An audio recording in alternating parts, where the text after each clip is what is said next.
stuffed my bag under my jacket and got the suit on and activated. As ship made its docking maneuver and eased up on the designated slot, I cycled through the cargo module airlock on the opposite side.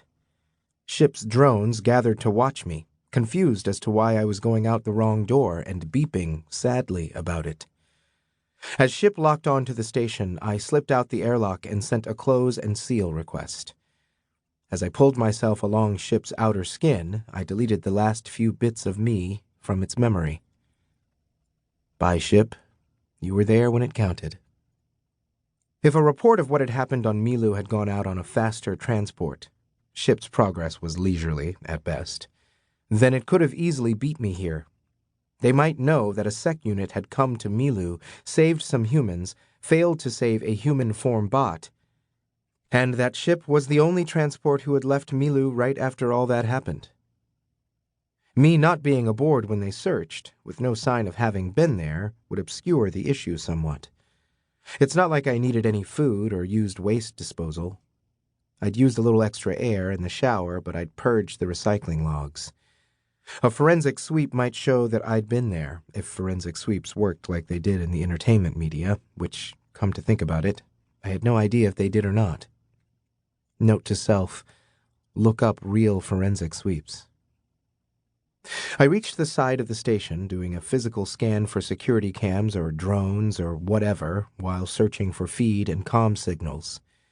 Other ships were locked on nearby, but all I could see were hulls and bulky cargo modules, no large viewports with humans looking out, wondering who that random escaping SecUnit in the suit was. I caught a few signals, but all were either debris detectors or cargo bot guides. I followed the line of magnetic clamps used by the cargo bots to secure modules to the station and found a bot in the process of removing a module from a large cargo transport. I accessed the bot's feed channel and checked its work orders.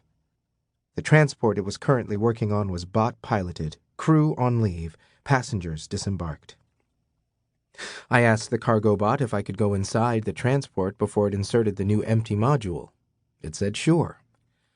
Humans never think to tell their bots things like, say, don't respond to random individuals wandering the outside of the station. Bots are instructed to report and repel theft attempts, but no one ever tells them not to answer polite requests from other bots. I climbed inside the empty module structure and up to the airlock. I pinged the transport. It pinged back. I didn't have time to bribe it, so I sent it the official station hauler's security key I had just pulled from the cargo bot's memory, and asked it if I could come inside and walk through and out to the dock. It said sure. I cycled through the lock, took off the evac suit, and found a storage locker to pack it into. At the main airlock, I borrowed the security camera to take a look at myself. I'd removed the blood and fluid from my clothes back on ship, in the cleaning unit in its passenger restroom, but there hadn't been anything on board to fix the projectile and shrapnel holes. Fortunately, the jacket I was wearing was dark and the holes weren't that visible, and the shirt collar was just high enough to cover the disabled data port in the back of my neck. Normally that wasn't a problem, as most humans had never seen a SecUnit without armor and would assume the port was just an augment. If the humans who had diverted ship were after me, they probably knew that a SecUnit without armor would look like an augmented human. Possibly I was overthinking this. I do that. It's the anxiety that comes with being a part organic murderbot. The upside was paranoid attention to detail. The downside was also paranoid attention to detail.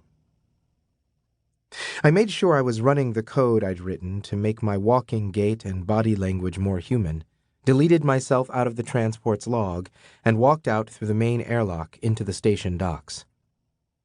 I was already in the feed, using it to hack into the station's weapon-scanning drones, telling them to ignore me. It was always important to hack the weapon scanners, since I have 2 inbuilt energy weapons in my forearms. This time it was more important, because, among other things, I had an armor-piercing projectile weapon and ammo in my bag. It was one of Wilkin and Girth's weapons that I'd taken when I left Milu. I'd spent some time on the return trip using ship's tool suite